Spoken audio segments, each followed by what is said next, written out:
Marwari media आप देख रहे हैं। आज है 9 अगस्त 2023 बुधवार का दिन और हिंदू तिथि के अनुसार सावन माह की 9वीं तिथि है। नजर डालते हैं आज की बड़ी खबरों पर। शुरुआत करेंगे बेहद बड़ी और आपके लिए बेहद काम की खबर के साथ। बड़ी खबर यह है, आजकल व्हाट्सएप सभी चलाते हैं। व्हाट्सएप पर अगर आपसे किसी ने मदद मांगी है तो जरा सावधान हो जाइएगा। व्हाट्सएप टीपी पर परिचित की फोटो देखकर मदद करने से पहले पूरी जानकारी जुटाए, क्योंकि यह किसी ठग का भी मैसेज हो सकता है। देखिए क्या होता है, ठग अब पहले तो आपके नंबर से जुड़े लोगों की जानकारी जुटाते हैं, फिर नया नंबर लेकर उन नंबरों के व्हाट्सएप की डीपी पर आपके परिचित की फोटो लगा देते हैं। इसके बाद लोगों से मदद के नाम पर वह पैसे मांगने का सिलसिला शुरू कर देते हैं। यानी कि नंबर तो दूसरे होंगे, लेकिन जो व्हाट्सएप पर फोटो होगी वह हमारे परिवार के किसी सदस्य की भी हो सकती है और फिर मदद मांगी जाती है। हम सोचते हैं कि हमारा परिवार या दोस्त किसी मुसीबत में फंस गया है,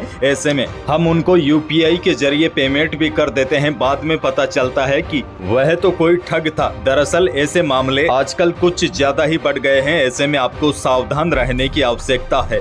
आगे बढ़ते हैं, देश की एक और बड़ी खबर। भारतीय रेलवे में रोजाना 2 करोड़ से अधिक लोग यात्रा करते हैं। बदलते वक्त के साथ लोगों को कंफर्टेबल यात्रा के लिए रेलवे ने अपनी सर्विसेज में कई बड़े बदलाव किए हैं।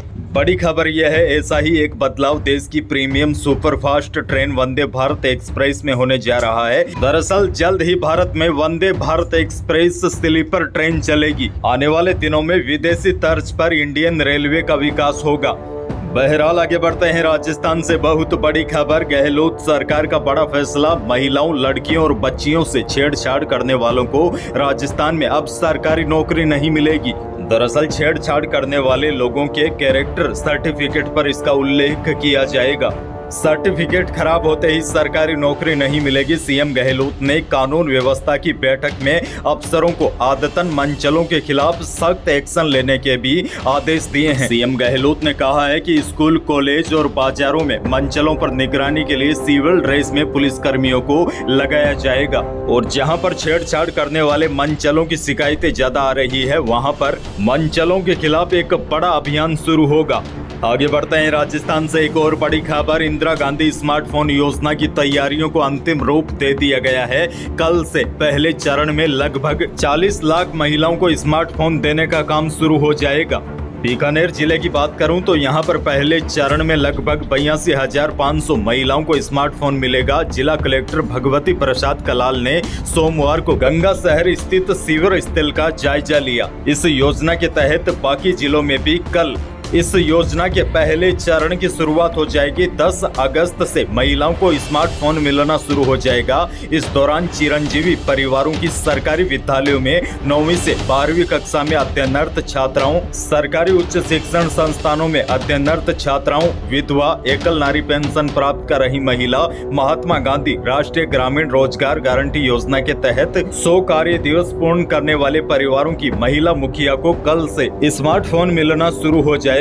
आगे बढ़ेंगे, राजस्थान से एक और बड़ी खबर है। राजस्थान के रेगिस्तान में भी किसान खजूर की खेती करते नजर आएंगे। खाड़ी देशों की तर्ज पर राज्य के जैसलमेर जिले में भी अब करीब 400 टन से ज्यादा सालाना खजूर उत्पादन होने लगा है। और आपने देखा भी होगा, आजकल गाड़ियों के द्वारा लोग खजूर बेचते भी आपको नजर आ जाएंगे। यहाँ किसानों को बड़ी जानकारी यह भी दे दूं, सरकार द्वारा अब बड़ी संख्या में खजूर के पौधे तैयार किए जा रहे हैं। जैसलमेर के कई ग्रामीण अंचलों में तो बड़े पैमाने पर खजूर की खेती भी हो रही है। और बड़ी खबर आपको यह भी दे दूं, खजूर के पौधों पर सरकार 75% तक की सब्सिडी दे रही है। खजूर के एक पौधे की कीमत 1500 रुपए है। इससे राज्य सरकार 75% करीब 1125 रुपए तक की सब्सिडी देती है। सब्सिडी देने के बाद पौधे की कीमत 375 रुपए है। 1 हेक्टेयर में खजूर के 156 पौधे लग सकते हैं। देखिए यहाँ पर आपको बता दूं, पानी खारा हो तो भी चलेगा, पानी से ज्यादा तापमान जरूरी है, क्योंकि इसका जो फ्रूट होता है वह 45 डिग्री में पकता है। बहरहाल आगे बढ़ेंगे, क्योंकि मौसम से जुड़ी बड़ी खबर है। राजस्थान में मानसून का दौर अब काफी धीमा पड़ गया है और बड़ी अपडेट ये भी है, अगले 3-4 दिनों तक राज्य में तेज बारिश होने की संभावना काफी कम है। वैसे देखा जाए तो पश्चिमी राजस्थान के जिलों में तेज हवाओं का दौर शुरू हो गया है, जिसकी वजह से बंगाल की खाड़ी से आने वाली पूर्वी हवाएं रुक गई है। मौसम विभाग की माने तो मानसून की जो ट्रफ लाइन है वह अब उत्तर यानी कि हिमालय की ओर शिफ्ट हो चुकी है, जिसकी वजह से मानसून कमजोर हो चुका है। हालांकि भरतपुर संभाग व शेखावाटी क्षेत्र के कुछ स्थानों पर 10 व 11 अगस्त को हल्की बारिश होने की संभावना है, लेकिन जोधपुर, बीकानेर, अजमेर, उदयपुर, कोटा, जयपुर संभाग के अधिकांश भागों में सप्ताह भर तक मौसम शुष्क रहेगा। आगे बढ़ते हैं, राजस्थान से एक और बहुत बड़ी खबर है। कांग्रेसी नेता राहुल गांधी की लोकसभा सदस्य बहाली के बाद पहली बार बड़ी जनसभा राजस्थान आदिवासी बाहुल्य बांसवाड़ा के मानगढ़ धाम में होने जा रही है। दरअसल सीएम गहलोत और पीसीसी चीफ डोटासरा के साथ राहुल इस सभा से प्रदेश में विधानसभा चुनाव का शंखनाद करेंगे। बड़ी खबर यह भी है, सीएम गहलोत आज आदिवासी समाज के लिए बड़ी घोषणा भी करेंगे। राज्य सरकार मानगढ़ धाम के विकास और आदिवासी कल्याण से जुड़ी कई बड़ी सौगात इस सभा में दे सकते हैं, जिसकी घोषणा खुद सीएम गहलोत करेंगे। यही थी देश और प्रदेश की कुछ बड़ी और महत्वपूर्ण खबरें। वीडियो को लाइक करना बिल्कुल न भूलिए और चैनल पर नए हैं तो सब्सक्राइब भी कर लीजिए ताकि आप अपडेट रहे बड़ी खबरों से। धन्यवाद।